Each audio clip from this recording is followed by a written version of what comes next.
Quantum physics தொடர்பாக அதிகமான தகவல்களை குறுகிய நேரத்தில் அறிந்து கொள்ள வேண்டும் என்றால் இந்த வீடியோவை முழுதாக பாருங்கள். முதலாவது, நீங்கள் என்ன தெரிந்து கொள்ள வேண்டும் என்றால் 17ஆம் நூற்றாண்டிற்கு செல்ல வேண்டும். ஐசாக் நியூட்டன் போன்றவர்கள் அந்த காலத்தில் சயின்ஸில் மிகப்பெரிய புரட்சியை ஏற்படுத்தினார்கள். அவர்கள் என்ன கருதினார்கள் என்றால், எந்த ஒரு பொருளாகட்டும் சக்தியாகட்டும் துகள்கள் வடிவில் அமைந்திருக்கும் அல்லது அலைகள் வடிவில் அமைந்திருக்கும். ஒளி அலை வடிவில் அமைந்திருக்கின்றது. ஏனைய பொருட்கள் அனைத்தும் துகள் வடிவில் அமைந்திருக்கின்றன. துகள் வடிவில் அமைந்திருக்கும் பொருட்களானது எவ்வாறு நகரும் என்றால் நேராக நகர்ந்து செல்லும். ஆனால் அலை வடிவில் அமைந்திருக்கும் பொருட்கள் நேராக நகர்ந்து செல்லாது.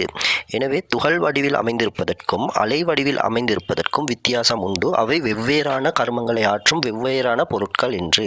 இது 17ஆம் நூற்றாண்டில் கருதப்பட்ட கொள்கை. அடுத்தது 1990களில் ஆரம்பத்தில் மார்க்ஸ் பிளாங்க் ஒரு புரட்சிகரமான கருத்தை முன்வைத்தார். அவர் என்ன சொன்னார் என்றால், ஒளி என்பது ஒரு அலை அல்ல, அது குவாண்டா அல்லது போட்டோன்ஸ் எனப்படும் ஒரு விசித்திரமான துணிக்கைகளால் ஆக்கப்பட்டது என்ற புரட்சிகரமான கருத்து. அதுவரை என்ன கருதப்பட்டது என்றால், சயின்ஸின் ஆரம்பத்திலிருந்து என்ன கருதப்பட்டது என்றால் இந்த பிரபஞ்சத்தில் உள்ள ஒளி உட்பட எல்லாமே ஒன்று அலை அல்லது அது துகள்கள் என்று. ஆனால் மார்க்ஸ் பிளாங்கின் கருத்து 1990களின் ஆரம்பத்தில் குவாண்டா என்ற அல்லது போட்டோன்ஸ் என்ற ஒரு விடயத்தை கொண்டு வந்தது. இது ஒளி இதனால் தான் அதாவது கண்ணுக்கு புலப்படும் ஒளி இதனால் தான் ஆனது என்று பின்னர் ஆய்வுகள் இதனை நிரூபித்தன. முக்கியமான அப்படியான ஒரு ஆய்வு தான் 1905இல் ஆல்பர்ட் ஐன்ஸ்டீனின் ஆய்வு. ஒளிக்கற்றை விளைவுகளை தொடர்பான உண்மைகளை ஆல்பர்ட் ஐன்ஸ்டீனின் கொள்கை நிரூபித்தது.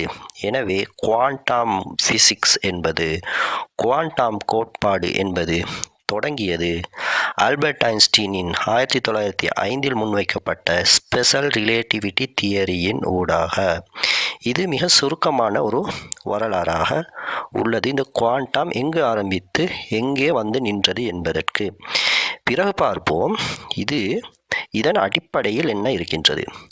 அலை துகள் என்ற இருமை தன்மை. அதாவது குவாண்டம் என்றாலே மிக சிறிய அணு அல்லது அணுவை விட சிறிய பொருட்களை ஆராய்வது. இதனை முதலில் நீங்கள் புரிந்து கொள்ள வேண்டும். அணு அல்லது அணுவை விட சிறிய பொருட்கள். இப்பொழுது நாம் எதை பொருட்கள் என்று சொல்கின்றோம், எதை எனர்ஜி என்று சொல்கின்றோம்? அவை அனைத்துமே அணுக்களால் பில்டிங் பிளாக்ஸாக இருப்பது அணுக்கள் தான். அந்த அணுக்கள் இன்னும் சிறிய சிறிய பொருட்களால் ஆக்கப்பட்டுள்ளன.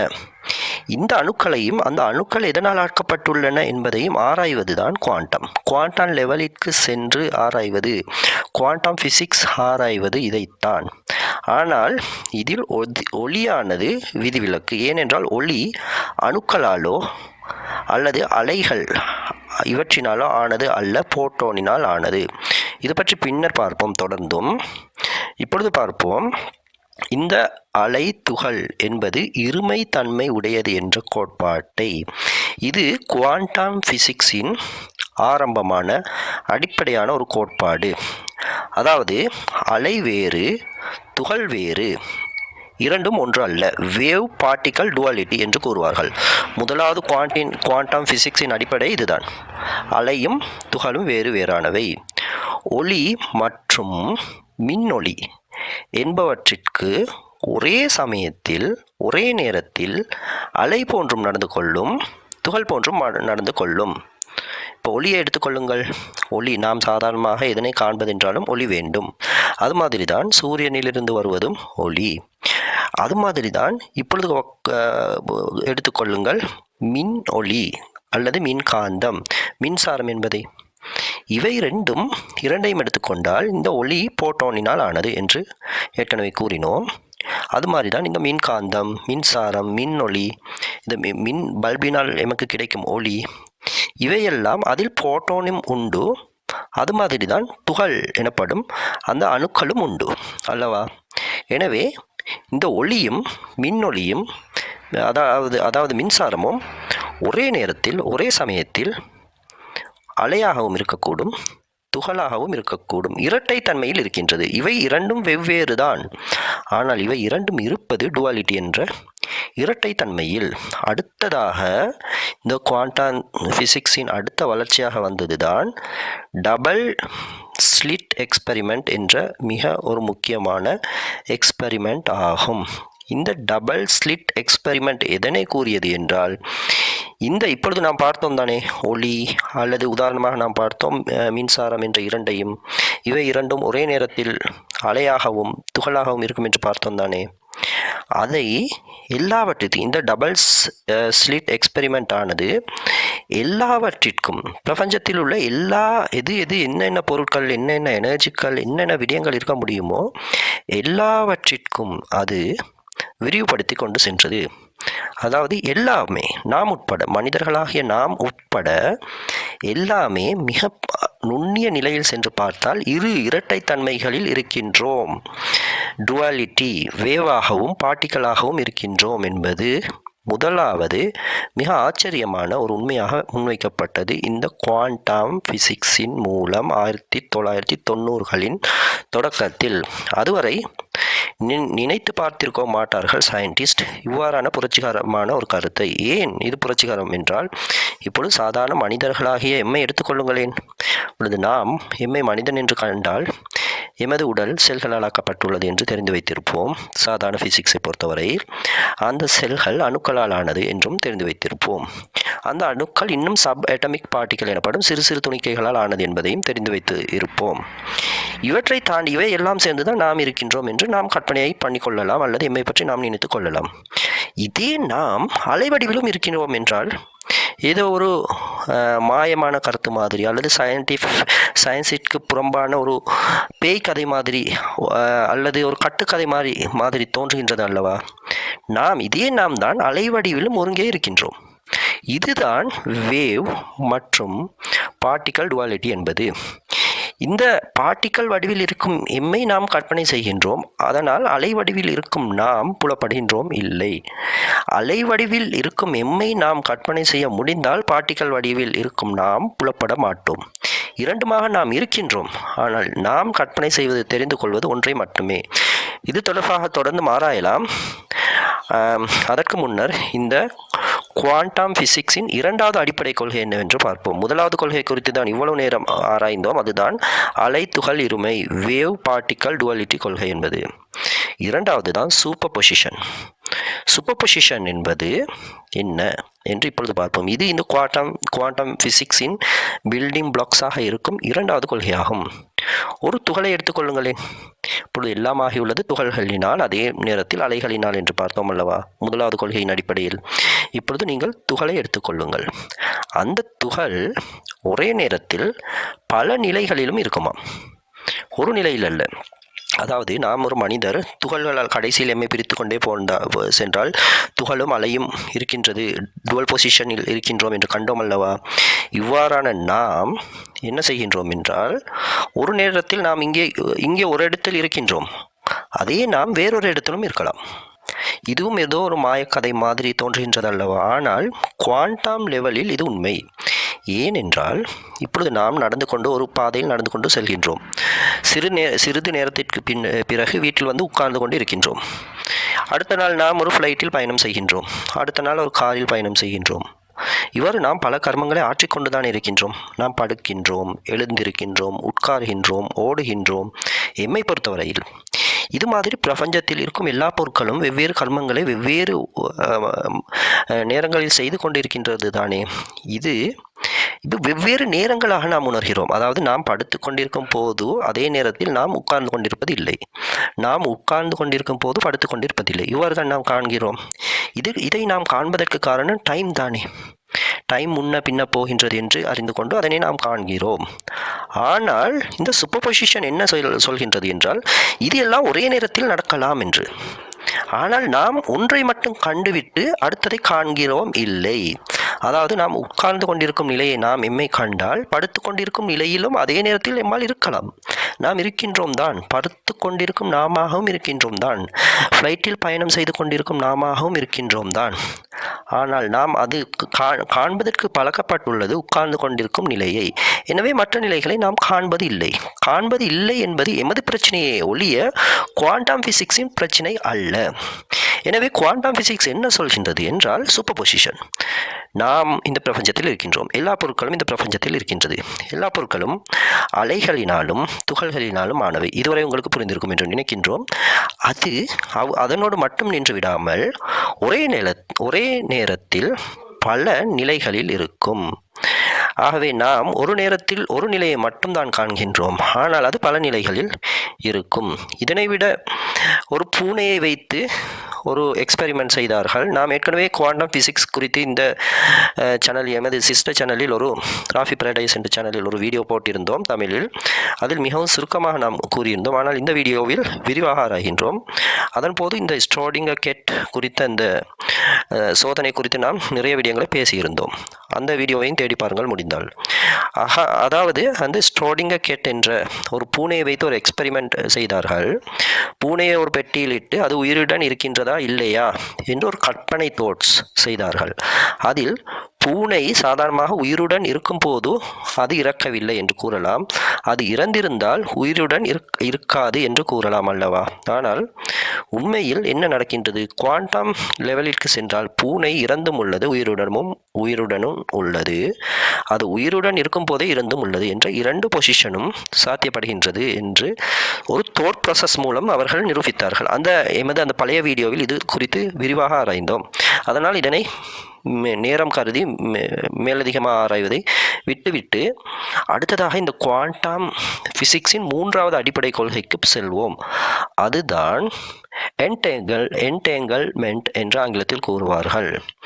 என்டேங்கிள்மெண்ட், அதாவது என்டேங்கிள்மெண்ட் என்றால் ஒன்றுமல்ல, இரண்டு துகள்களை எடுத்துக்கொள்ளுங்கள். அவை ஒன்றுடன் ஒன்றாக இணைந்து ஒரு நிலை மாற்றம் பெற்றால் அதாவது இரண்டு துகள்கள் வெவ்வேறு இடங்களில் இருக்கும் இரண்டு துகள்கள் ஒன்றுடன் ஒன்று இணைந்து ஒரு நிலை மாற்றம் பெறும் போது அதில் ஒரு துகள் பெற்ற அந்த மாற்றத்தின் எந்த அந்த துகளில் அந்த மாற்றங்கள் நிகழ்கிறதோ அதே மாற்றம் மற்ற துகள் தூரத்தில் இருந்தால் கூட உடனே அதிலும் நிகழும்.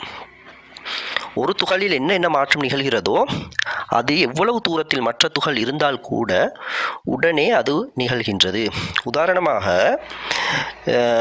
இரு தூய குவாண்டம் தொடர்பு படும் இரு துகள்களை மிக 1 கிலோமீட்டர் தூரத்தில் வைத்திருக்கிறார்கள் என்று வைத்துக் கொள்ளுங்கள். அது என்ன செய்யும் என்றால், ஒரு துகளில் என்ன மாற்றங்களை அவர்கள் செய்கிறார்களோ அதே மாற்றங்கள் மற்ற துகளிலும் நிகழும். இது எவ்வாறு என்று யாருக்கும் புரியவில்லை.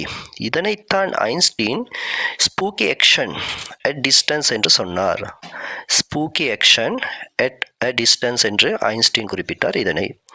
இதில் கூற வருகின்றது என்றால், இந்த என்டேங்கிள்மெண்ட் என்ற இந்த கருத்து எதனை கூற வருகின்றது என்றால், இந்த பிரபஞ்சத்தில் உள்ள எல்லாமே ஒன்றுடன் ஒன்று தொடர்பு பட்டவை. ஆகவே ஒன்றில் ஏற்படும் மாற்றம் இன்னும் ஒன்றிலும் மாற்றத்தை ஏற்படுத்துகின்றது. எமது உடலிலேயே இருக்கும் ஒரு செல்லில் ஏற்படும் மாற்றம் அடுத்த செல்லை மாற்றுகின்றது அல்லவா? அது மாதிரிதான். ஆகவே ஒரே மாதிரியான இரண்டு துகள்கள் எங்கிருந்தாலும் அது ஒரே மாதிரியாகத்தான் நடந்து கொள்ளும். ஒன்றில் ஏற்படும் மாற்றம் இன்னொன்றை பாதிக்கும் என்பதுதான் இந்த என்டேங்கிள்மெண்ட் என்பதன் சுருக்கம் ஆகும். அடுத்தது நான்காவது அடிப்படை கொள்கை இந்த குவாண்டம் பிசிக்ஸின் என்னவென்று பார்ப்போம். அதுதான் ஒப்சர்வர் எஃபெக்ட் எனப்படுவது. ஒப்சர்வர் என்பது நாம் தான், அதாவது காண்பவர். ஒரு விடயத்தை காண்பவர் தான் ஒப்சர்வர். நாம் ஒரு துகளின் நிலையை காண முயற்சிக்கும் போது அதன் நடத்தை தானாகவே மாறுகின்றது என்று இந்த ஒப்சர்வர் எஃபெக்ட் என்பது கூறுகின்றது. அதாவது நாம் கூறியதுதான், ஒரு நிலையை நாம் காணும் போது மற்ற நிலையை காண முடியாது என்று. இது மாதிரி தான் எல்லா துகள்களினாலும் அலைகளினால் தானே ஆகியுள்ளன, நாம் உட்பட இந்த பிரபஞ்சத்தில் உள்ள எல்லா விடயங்களும், எல்லா எனர்ஜிகளும், எல்லா பொருட்களும். ஆகவே அந்த எனர்ஜி அல்லது பொருள் அடிப்படையாக சென்று எங்கு முடியும்? ஒரு துகளில், ஒரு அலை வடிவில். ஆகவே ஒரு துகள் என்று எடுத்துக்கொள்ளுங்களேன். அந்த துகளை நாம் காண முயற்சித்தால், ஒப்சர்வராக நாம் அதை பார்க்க முயற்சித்தால் அது தன் நடத்தையை தானாகவே மாற்றிக்கொள்ளும். என்பது. இது என்ன அறிவியலையும் தாண்டி மெய்ஞானம் என்ற ஒரு கருப்பொருளுக்கும் வித்திடுகின்றது. எனவே நாம் இந்த வீடியோவை அனைத்து விடயங்களை, அதாவது குவாண்டம் பிசிக்ஸ் தொடர்பாக அனைத்து விடயங்களையும் சுருக்கமாக நாம் பார்ப்பதனால் நாம் இதனை டீப்பாக செல்லாமல் விட்டு விடுவோம். உங்களுக்கு டீப்பான வீடியோ ஒன்று வேண்டுமென்றால் கமெண்டில் தெரிவியுங்கள். நாம் ஏறத்தாழ ஒரு மணித்தியாலம் வரை எடுக்கும் டீப்பாக இதனை அலசி ஆராய வேண்டும் என்றால் அவ்வாறான வீடியோவை நாம் பதிவிடுகின்றோம். இப்பொழுது நாம் செல்வோம் 5வதும் கடைசியுமான அடிப்படை தியரி, இந்த குவாண்டாமை ஆளும், குவாண்டம் பிசிக்ஸினை ஆளும் 5வதும் கடைசியுமான அந்த தியரி என்னவென்று பார்ப்போம். அதுதான் ஹைசன்பர்க் பிரின்சிபல் என்பார்கள். ஹைசன்பர்க்கின் அன்சர்டனிட்டி பிரின்சிபல் என்பார்கள். ஹைசன்பர்க் என்கிற ஒரு சயின்டிஸ்ட் கண்டுபிடித்தது இது. அன்சர்டனிட்டி பிரின்சிபல் என்பது ஒரு துகளின் இடமும் வேகமும் ஒரே நேரத்தில் அது ரெண்டையும் துல்லியமாக அறிய முடியாது. இந்த அன்சர்டனிட்டி பிரின்சிபலின் ஊடாகத்தான் ஏனைய 4 அடிப்படை கோட்பாடுகளையும் நாம் புரிந்து கொள்ளலாம். ஏனென்றால் நாம் இப்பொழுது துகளாக இருக்கும் எம்மை அறிந்து கொள்ளும் போது அலையாக இருக்கும் எம்மை நாம் அறிகின்றோம் இல்லை என்று கூறினோம் தானே.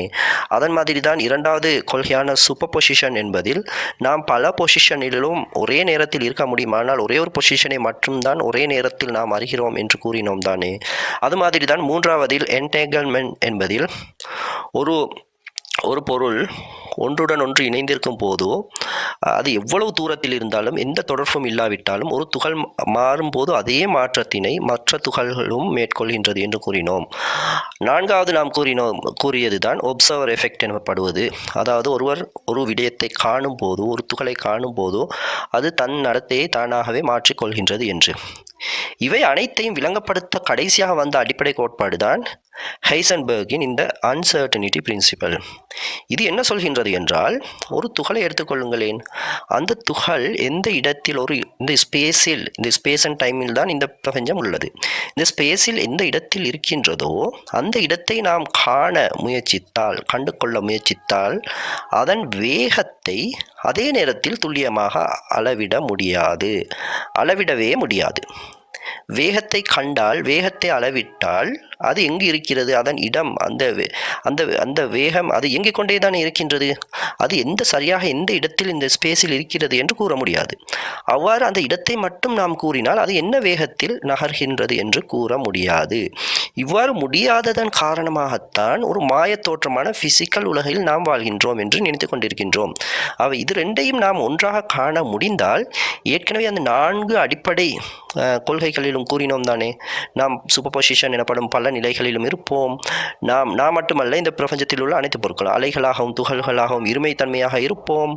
என்டேங்கிள்மென்ட் எனப்படும் ஒரு பொசிஷனில் இருப்போம். ஒப்சர்வர் எஃபெக்ட் எனப்படும் அந்த நிலையில் நடைபெறும் விடயம் என்ன, இவற்றை நாம் அறிகின்றோம் இல்லை தானே. இதற்கு காரணம்தான் ஒரு துகளில் அந்த குறித்த இடத்தையும் வேகத்தையும் ஒரே நேரத்தில் அளவிட முடியாது, ஒன்றை அளவிட்டால் ஒன்றை அளவிட முடியாது என்பது. இதுதான் அன்சர்டனிட்டி பிரின்சிபல். இதன் காரணமாகத்தான் ஏற்கனவே கூறிய 4 அடிப்படை கொள்கையிலும் எமக்கு வேறு மாதிரியாக தோன்றி வேறு மாதிரியாக நாம் இப்பொழுது நினைத்து கொண்டிருக்கும் பௌதீக உலகத்தை உருவாக்கியுள்ளன, குவாண்டம் உலகத்தை அல்ல. சரி, இப்பொழுது மிகவும் கடினமான இந்த குவாண்டம் பிசிக்ஸ் என்பதை மிகவும் சுருக்கமாக உங்களுக்கு எவ்வளவு எளிமையாக விளங்கப்படுத்த முடியுமோ அவ்வளவு எளிமையாக நாம் இப்பொழுது விளங்கப்படுத்தி விட்டோம் என்று நினைக்கின்றோம். இனி நாம் இந்த குவாண்டம் பிசிக்ஸின் பயன்பாடுகள் குறித்து பார்ப்போம். இந்த குவாண்டம் பிசிக்ஸ் என்னவென்று நாம் இப்பொழுது சாதாரணமாக புரிந்து கொண்டிருப்போம். இப்பொழுது புரிந்து கொள்ளாவிட்டாலும் நாம் இதுவரை அதனை யூஸ் பண்ணி கொண்டு தான் இருக்கின்றோம். எப்படி என்றால், லேசர் லைட், LED லைட், சூரிய சக்தி மற்றும் MRI ஸ்கேன், இவற்றில் குவாண்டமின் அந்த அடிப்படை தத்துவம் தான் இவை அனைத்திலுமே பயன்படுத்தப்படுகின்றது. அடுத்தது, எமது மொபைல் ஃபோன்கள், வைஃபை, கணனி, இவை எல்லாமே இதனை அடிப்படையாக கொண்டுதான் குவாண்டம் பிசிக்ஸின் சில அடிப்படைகளை கொண்டுதான் இயங்குகின்றது. அடுத்தது, குவாண்டம் கம்ப்யூட்டிங் என்ற ஒன்றே தனியாக உள்ளது. இது வழக்கமாக உள்ள கம்ப்யூட்டர்கள் 0, 1 என்ற பைனரி அந்த கோடினை தான் யூஸ் பண்ணும். ஆனால் குவாண்டம் கம்ப்யூட்டர்கள் அதனை விட நுண்ணிய கியூபிட்ஸ் என்ற நிலைகளை ஒரே நேரத்தில் பாவிக்கும். அதனால் மிகவும் ஃபாஸ்ட்டாக, சாதாரண கம்ப்யூட்டர்களை விட லட்சக்கணக்கான மடங்கு ஃபாஸ்ட்டாக அவை இயங்கும். ஆகவே குவாண்டம் கம்ப்யூட்டிங் என்ற ஒன்றிலும் இந்த குவாண்டம் பயன்படுகின்றது. எதிர்காலத்தில் இது இன்னும் நன்றாக பயன்படும் என்று கருதப்படுகின்றது. அடுத்தது குவாண்டம் கிரிப்டோகிராஃபி என்று கூறுவார்கள். எந்த ஒரு தகவலையும் சரியாக ஹேக் பண்ணவே முடியாமல் பாதுகாப்பதற்கு, ஒருபோதுமே இந்த உலகத்தில் எவராலும் ஹேக் பண்ணவே முடியாமல் பாதுகாப்பதற்கான ஒரு சிஸ்டமாக குவாண்டம் கிரிப்டோகிராஃபி என்பது இப்பொழுது ஒரு சிறந்த பாதுகாப்பு சிஸ்டமாக இது வளர்ந்து வருகின்றது. ஆகவே இப்பொழுது பார்ப்போம், இந்த குவாண்டம் ஃபிசிக்ஸ் இவ்வாறே வளர்ந்து கொண்டு செல்லும் போது, வேகமாக வளர்ந்து கொண்டு தான் செல்கின்றது. எதிர்காலத்தில் என்ன இதனால் எமக்கு பயன்கள் அல்லது மாற்றங்கள் இந்த உலகத்தில் ஏற்படும் என்று. முதலாவது தான் இப்பொழுது குவாண்டம் இன்டர்நெட் வரப்போகின்றது. மிகவும் பாதுகாப்பான வேகமான இணையமாக இருக்கும். இப்பொழுது நாம் பாவிக்கும் இணையத்தை விட கற்பனையே செய்ய முடியாத மிகவும் வேகமாக ஒரே நொடியில் பல ஜிகாபைட்ஸ்களை பதிவிறக்கம் செய்யக்கூடிய மிக வேகமான மற்றும் எந்த ஒரு பயமும் இல்லாமல் பாதுகாப்பாக பயன்படுத்தக்கூடிய ஒரு இன்டர்நெட்டினை இந்த குவாண்டம் இன்டர்நெட் எமக்கு வழங்கும். அடுத்து குவாண்டம் டெலிபோர்டேஷன் என்பதும் எதிர்காலத்தில் சாத்தியப்படலாம் என்கிறார்கள். குவாண்டம் டெலிபோர்டேஷன் என்பது, இப்பொழுது நாம் ஒருவர் அமெரிக்காவில் இருக்கிறார் என்று வைத்துக் கொள்ளுங்கள். இந்தியாவில் இருக்கும் நீங்கள் அவரை மொபைல் போனில் தொடர்பு கொண்டால் அருகில் இருந்து கதைப்பது மாதிரி உடனுக்குடன் அவர் சொல்லும் தகவல்கள் உங்களுக்கு புரிகின்றன, கேட்கின்றன. நீங்கள் சொல்வது அவருக்கு கேட்கின்றது. ஏனென்றால் ஒளிவேகத்தில் அந்த சிக்னல்கள் நீங்கள் பேசுவது மின்காந்த அலை வடிவில் பயணம் செய்வதுதான் காரணம். அது மாதிரியே உங்களது உடலில் உள்ள செல்களையே பிரித்து குவாண்டம் நிலையில் உங்களையே அமெரிக்காவுக்கு அனுப்ப முடிந்தால் ஒரே நொடி வேகத்தில் நீங்கள் அங்கு சென்று விடலாம் அல்லவா? அங்கு அமெரிக்காவிலும் இருப்பீர்கள், அதே நேரத்தில் இந்தியாவிலும் இருப்பீர்கள். அமெரிக்காவில் நீங்கள் செய்யும் கர்மங்களை ஆற்றிவிட்டு இந்தியாவில் இருக்க நீங்கள் அவ்வாறே அந்த மகிழ்ச்சியாக இருக்கலாம். அதாவது இரு நிலைகளிலும் நீங்கள் இருப்பீர்கள் என்ற ஒரு கான்செப்ட் தான் குவாண்டம் டெலிபோர்டேஷன். இதுவும் சில வேளை சாத்தியப்படலாம் என்று எதிர்பார்க்கப்படுகின்றது. என்றாலும் இந்த குவாண்டம் கோட்பாடு என்பது மிக முக்கியமாக கணக்குகளை செய்வதற்கு மிகவும் இன்றியமையாததாக இருக்கின்றது. குவாண்டம் டெலிபோர்டேஷன் மாதிரியானவை இப்பொழுது ஒரு ஆரம்ப நிலையில் தான் இருக்கின்றன. எதிர்காலத்தில் பார்ப்போம் என்ன நடக்கும் என்று. ஆகவே கண்ணால் பார்க்க முடியாத உலகம்தான் இந்த குவாண்டம் உலகம். ஆனால் அந்த உலகம் இன்று நம்முடைய மொபைல் ஃபோன், லேசர்கள், GPS, வைஃபை, ஆன்லைன் பாதுகாப்பு சிஸ்டங்கள் என்பவற்றில் வந்துவிட்டது. நாம் அதனை கண்ணால் காணாவிட்டாலும் அதனை பயன்படுத்தி கொண்டுதான் இருக்கின்றோம். ஆகவே இந்த குவாண்டம் இன்னும் வளர்ந்து நமது அன்றாட வாழ்க்கையில் எல்லா விடயத்திலும் அது ஆக்கிரமிப்பு செய்யும் ஒன்றாக இன்னும் ஒரு 30 வருடங்களில் அது மாறலாம். எனவே இப்பொழுது சாதாரண பிசிக்ஸில் வாழ்ந்து கொண்டிருக்கும் நாம் அப்பொழுது குவாண்டம் பிசிக்ஸில் வாழலாம். அந்த வாழ்க்கை ஒரு புதுமையான வாழ்க்கையாக எமக்கு இருக்கலாம். ஆகவே இந்த வீடியோவின் ஊடாக நாம் மிக சுருக்கமாக என்று கூற முடியாது, மிக விரிவாக, ஆனாலும் குவாண்டம் என்பதன் அனைத்து விடயங்களையும் உள்ளடக்கியவாறு இந்த வீடியோவை நாம் உருவாக்கினோம். உண்மையில் சுருக்கமான வீடியோ தான். மிக விரிவாக பேச வேண்டும் என்றால் இன்னும் 2-3 மணித்தியாலங்கள் பிடிக்கும். என்றாலும் குவாண்டம் ஃபிசிக்ஸ் அல்லது குவாண்டம் மெக்கானிக்ஸ் என்பதின் அடிப்படையாக என்னென்ன விடயங்கள் உள்ளடங்குகின்றன என்பதை இந்த வீடியோ உங்களுக்கு கொண்டு வந்தது. ஆகவே இது மாதிரியான புரியாத புதிர்களாக இருக்கும் சயின்டிஃபிக் கொள்கைகளை எளிய வடிவில் உங்களுக்கு புரிய வைக்கும் வீடியோக்களுக்காக தொடர்ந்தும் எமது சேனலிற்கு ஆதரவு வழங்கி தொடர்ந்தும் எம்முடன் இணைந்திருங்கள்.